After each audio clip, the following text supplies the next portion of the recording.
Madame la Présidente, je voudrais remercier tous ceux qui ont pris la parole pour l'intérêt qu'ils ont porté au rapport de l'Algérie. Je vais réagir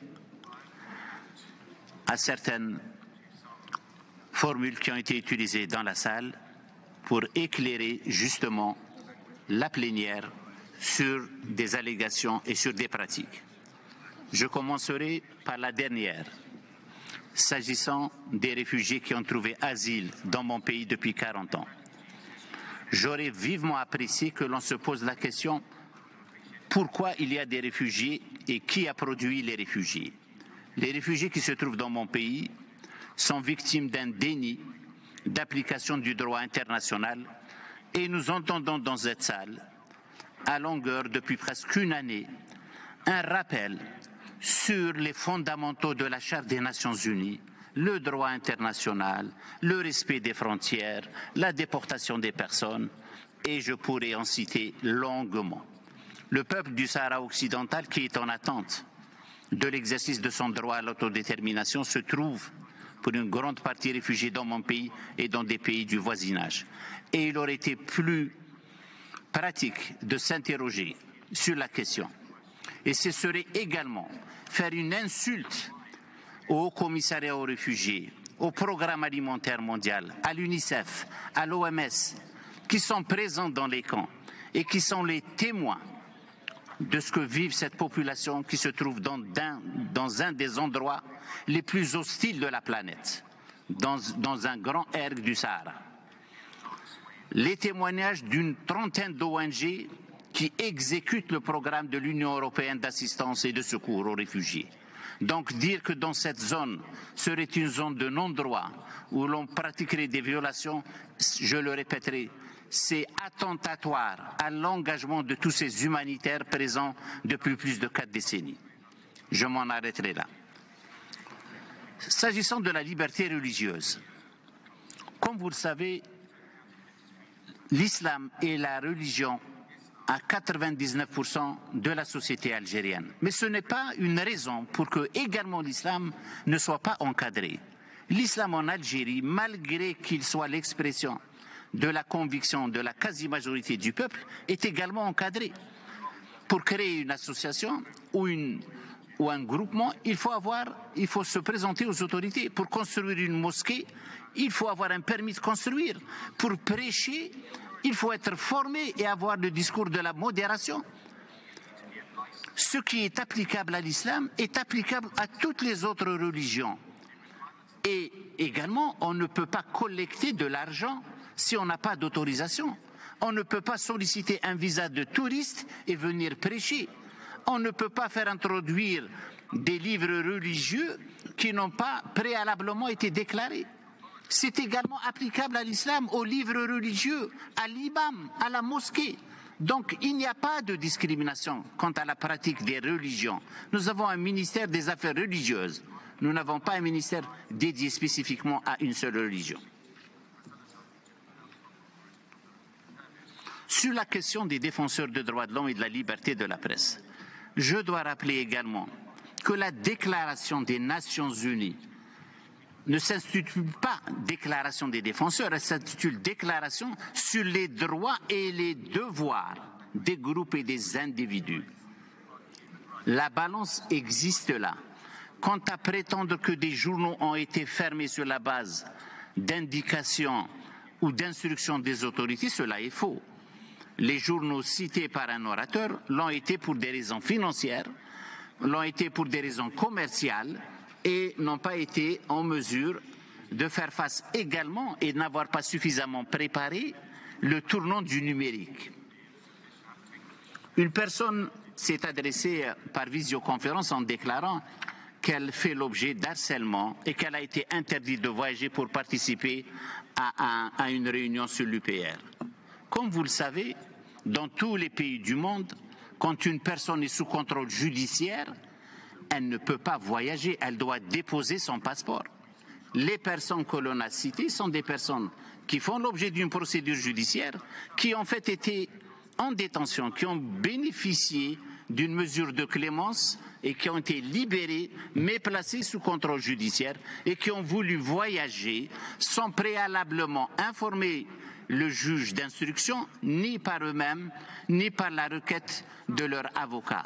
Arrivés aux frontières, on s'est rendu compte que ces personnes sous contrôle judiciaire ne pouvaient pas voyager comme cela se pratique dans tous les pays du monde.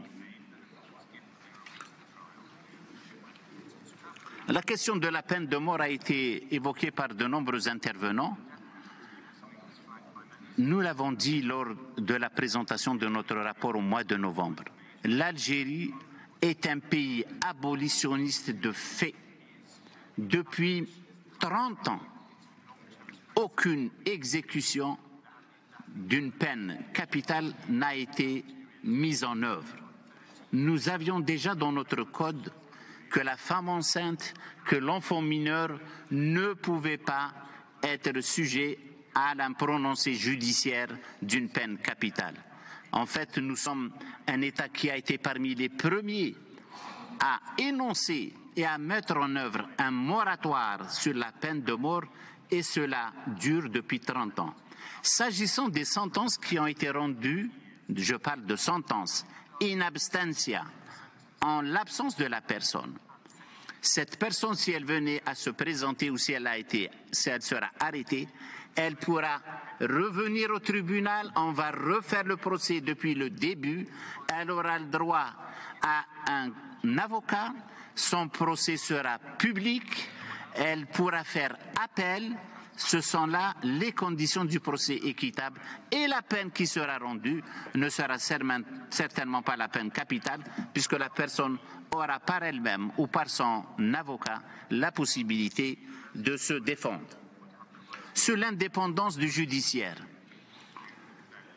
la Constitution révisée et les textes mis en application ont modifié la composante du Conseil supérieur de la magistrature. Ce Conseil aujourd'hui est majoritairement formé de magistrats des tribunaux, des cours, de la Cour suprême, du Conseil d'État, qui sont la majorité du Conseil supérieur de la magistrature. Ce Conseil qui a pour mission et mandat et vocation à organiser la carrière des magistrats, leur promotion, leur affectation et le déroulement de leur carrière. Donc, prétendre et dire que les juges ne sont pas ou que la justice n'est pas indépendante, c'est vraiment quelque chose qui n'est pas correct et qui n'est pas soutenable puisque les faits le démontrent. Sur la question migratoire, l'Algérie est un pays qui a 7 frontières. Cela veut dire qu'il a 7 responsabilités et cela veut dire qu'il est confronté à des défis au niveau de son sous-ensemble régional où la criminalité terroriste, le trafic de drogue, la traite humaine, le commerce et les trafics d'armes de petit calibre sont très très présents. Aujourd'hui, la zone du Sahel est une véritable poudrière et mon pays fait face, comme beaucoup d'autres, à ce phénomène migratoire. S'agissant du rapatriement, je voudrais déclarer qu'aucun rapatriement ne peut se faire que si l'on n'a pas identifié les personnes. Qui sont-elles?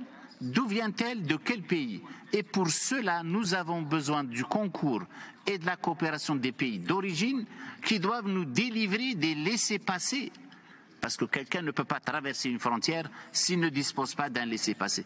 Donc les ambassades des pays d'origine sont impliquées dans l'opération de rapatriement.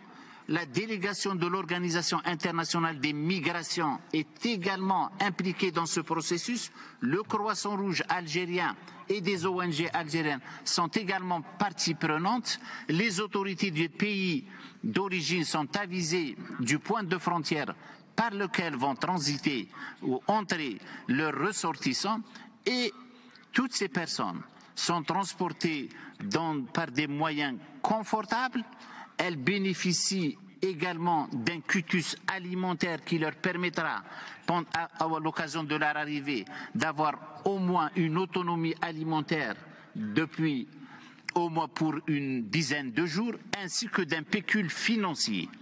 C'est comme ça que se passent les rapatriements, contrairement à ce que l'on peut rapporter. Et les agences internationales des Nations Unies et la société civile sont présentes pour apporter leur témoignage sur la question. Sur la lancinante question du terrorisme, comme vous le savez tous et nous sommes aux Nations Unies, cela fait 3 décennies que la communauté internationale n'est pas parvenue à trouver une formule consensuelle sur la définition du terrorisme. Depuis 1993, lorsque, à la période durant laquelle mon pays faisait face au terrorisme, dans parfois la suspicion, mais également dans l'indifférence générale, nous avons à l'époque, avec le Mexique et d'autres pays, initié une initiative afin que la question du terrorisme soit dans les discussions, je parle de cela il y a 3 décennies, au niveau des Nations Unies.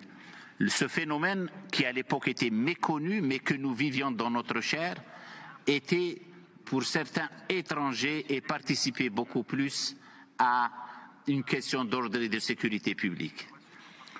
La question du terrorisme reste encore, et elle est devenue davantage avec ce qui s'est passé au début des années 2000, et nous réjouirons si éventuellement les Nations Unies parvenaient à trouver une définition qui rassemble toutes les préoccupations des États. Nous sommes partis à un certain nombre de conventions de l'Union africaine, de la Ligue arabe, de l'Organisation de la conférence islamique, mais nous réjouirons, comme je le disais, de cette définition. Donc aujourd'hui, sur la base des orientations du Conseil de sécurité qui a créé un sous-comité sur le contre-terrorisme, avec bien sûr des indications à la classification des organisations, à l'énoncé et à l'identification des personnes, mon pays, comme beaucoup de pays, autant que nous sommes aux Nations Unies, a pris, selon les normes et les standards, une définition du terrorisme qui cadre avec sa réalité géopolitique et sa réalité régionale. Nous n'avons rien fait de plus qui ne soit en dessous des standards. Nous coopérons avec ce mécanisme des Nations Unies. Et pour conclure, Madame la Présidente, avec votre permission, je dois dire qu'avec les procédures spéciales, nous avons une douzaine qui sont invités en Algérie. Et nous nous réjouirons d'accueillir au mois de mai Monsieur Vous, rapporteur spécial sur la liberté d'association et de manifestation pacifique, et Madame Laolor, avec qui j'ai eu un entretien la semaine dernière, rapporteur spécial sur les défenseurs des droits de l'homme au cours du second semestre. Je vous remercie, Madame, pour le temps qui m'a été imparti. Beaucoup de questions mériteraient encore des réponses, mais je serai à la disposition de la plénière si éventuellement des informations complémentaires venaient à être sollicitées.